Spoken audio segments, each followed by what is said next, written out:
This is my 2005 Jaguar XJR. Now, this is a little bit of an odd car for someone of my age to buy, or at least you'd think it would be on paper.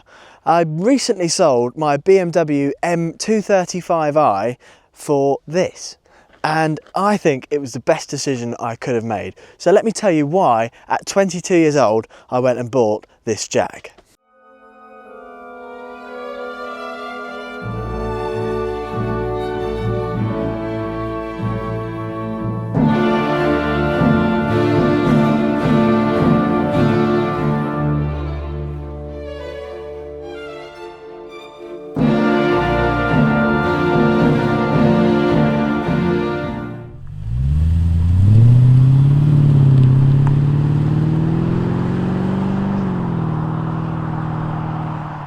Now, you might think a car like this would appeal to someone of my age, and it certainly does. But I think in Darcy's case, I had some years back an XJ6, which looked exactly pretty much like this, but not with this engine. We'll come on to that.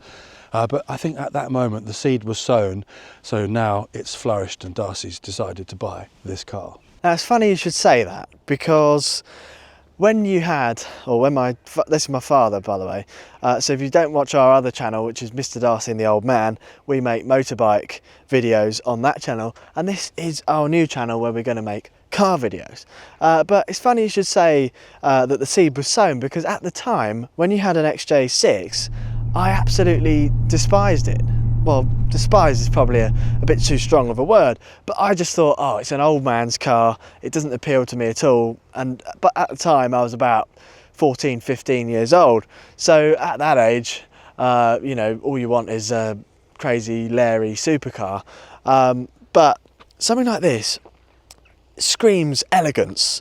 And the one major issue with the XJ6 for me is that it lacked in grunt. It didn't have enough power or torque, so when you went to floor it, nothing really happened. Whereas with this, you've got a 4.2 litre supercharged V8, and when you floor it, it goes. I can tell you that, it goes like stink.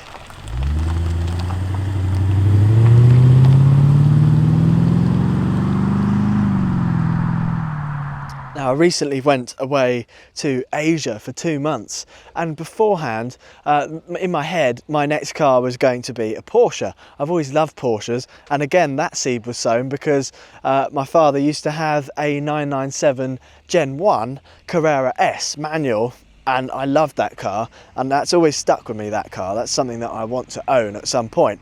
So I thought that would be my next car, and I'd save up and wait for that. But I got so fed up with that BMW that I just absolutely wanted to get rid of it. So it got me thinking, well, what could I get to replace it that wouldn't be any more expensive? And this was actually less than I sold the BMW for, which is remarkable really, because most people would look at this car and you see it as a expensive car. People who perhaps don't keep an eye on Auto Trader, anyone who's a petrol head will know the values of these things plummet. But to the unsuspecting pedestrian, they might think that this is a 60, 70 grand car, because it was when it was new. And being a £10,000 car now, this is a remarkable value for money machine. And this was one of the best cars on the market in the UK, because at £10,000, I think this represents extreme value for money. This one has done just under 53,000 miles, so in 20 years, that's not a lot of mileage. It happens to be a Japanese import, which I was quite surprised. Oh, a Jaguar from Japan. So obviously it's made in England, shipped over to Japan, and that's been shipped back again. But that means that it's not seeing many salted roads in the winter, so the underneath is pretty much immaculate. A little bit of perhaps slight corrosion here and there, but for the most part it's very good condition, especially for its age. And for me as well, the interior had to have the wood trim. With a car like this, maybe that's partially because my dad's car had the wood trim. It just feels right. It feels wrong to have it with any other trim, so it had to have that. And I love the cream leather as well. It's absolutely stunning.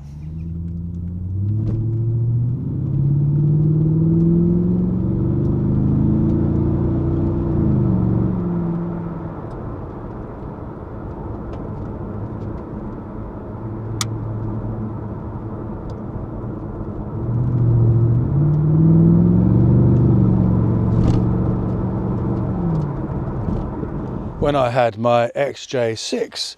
For the most part, it was a wonderful car to drive. It's genuinely one of my top 5 cars that I've had in my entire life. The only time that I found it lacking was if you wanted to drive it spiritedly and you put your foot down, it took a little while to sort of gather itself before it went, and that could be annoying if you want a split-second reaction. But with this is another story. The engine in the Jaguar is what drew me to this car. It's absolutely fantastic. It's got a 4.2 litre supercharged V8, and I've always wanted a V8. I absolutely love them. I think they're probably overall the best sounding engines you can get. This one produces just under 400 brake horsepower at 6,100 RPM and 541 newton meters of torque at 3,500 RPM. So it's got oodles of torque from the lowdown, and you can feel that. And surprisingly, this car is not as heavy as you might think. 1,628 kilos. You'd look at it and think, oh, it's going to weigh 2 tons, but it doesn't. And that's largely due to the fact that it's got a lot of aluminium in its bodywork. So the weight was drastically reduced from the outgoing model. There's a few things about this car that I think make it ahead of its time. One of them being this. On the front bumper, you've got these little nozzles, and when you squirt the windscreen wipers, they also squirt the headlamps. I thought that's pretty cool. I've never seen that on a car before that's not a new car. And also, these windscreen wipers are an excellent design because they squirt the washer fluid out of the wiper itself. So you get an even spread, and you don't get that annoying moment when you squirt the windscreen wiper and it starts rubbing before it hits the water, and you get the horrible don't like that. Also, another area that this car is rather nice is the engine. So let me show you what the engine looks like. This has really had no changes to it as of yet, but that's something I intend to do. So here it is, the beautiful 4.2 litre supercharged V8, and unfortunately Jaguar put this horrible plastic cover on top of a rather beautiful engine. I would take it off now, but it's hot, so I'll burn myself. But underneath there is a stunning engine, which if you polish up can look like a masterpiece.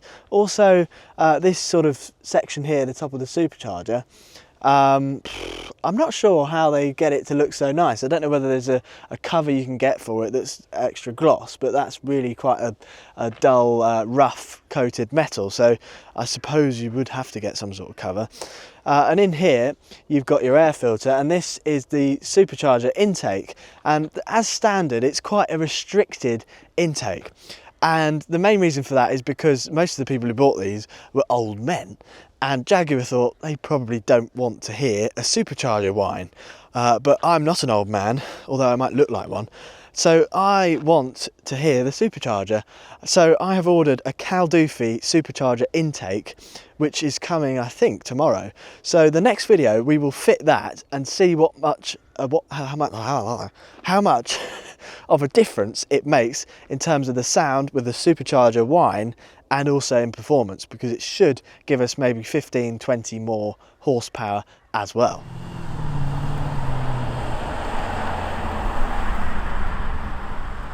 Another cool feature is this little button here, which has a sun visor on the rear windscreen. That is really cool. Now, we recently noticed a trend because we went to the beautiful town of Stamford to film a motorcycle video with a modern classic motorcycle and a hideous modern one. And we noticed a trend that in younger people, they all gravitated towards the modern classic and they weren't interested in the modern bike. A couple of them were, the ones with bad eyesight. But for the most part, people liked retro styling, classic looks, because it's more beautiful. And I've noticed the same thing in cars as well now. I'm seeing less people interested in modern cars and more people interested in modern classics, especially in my friend group. I've got a friend with a 25-year-old Land Rover Discovery. I've got another friend with a 2004, I think it is, it might be 2006. It's an E46 BMW M3. Lovely car that is, and I will hopefully do a video with my friend James, who owns that car, because again, I want to show you his reasoning for buying a modern classic and not a modern car, because he could have easily gone out and bought a sort of 3 or 4 year old BMW M2. But why did he choose a 20-year-old one? So if you want to see that video, let us know in the comments below. Now, other than the engine modifications, which I'm going to do to it, there are a couple of other things that possibly need sorting but aren't a major issue. One of them being the wheels. They're ever so slightly scuffed here and there, so they could do with a little bit of sanding down on those areas and respraying, which I'd probably do myself. So that's a job for a rainy day, or maybe not a rainy day because I can't do it in the rain. And another thing is the exhaust. So this has got a custom exhaust on it, but I think it's just the rear section, so it's got a lovely rumble to it, but it is still reasonably subtle, and I wouldn't want this car to be overly loud, because this is not a hoonigan car at all, or hoonigan, I don't know which is which. But perhaps I think I might change the centre section of the exhaust to make it slightly more free flowing, just to get a nice crisp sound, but I'm not sure on that yet, so I'll see how I go with it. But you let me know, do you think it sounds loud enough? Obviously it sounds better in real life than it will do on the video, but let me know your thoughts on how it sounds. You might be excited to know that my father has also bought a new car, which is a new Jeep Wrangler. So we will be doing some videos on that, a review. I will do a review on this once I've owned it for a little bit longer, and we'll be doing some off-roading and sort of exploring with that car, and we also intend to get some other cars on the channel, but nothing boring and ordinary. Now, I did do a review a year ago on this channel of a Kia Ceed, and while it was a good car, it was very much a boring sort of middle-aged family's car, so it's not my cup of tea whatsoever.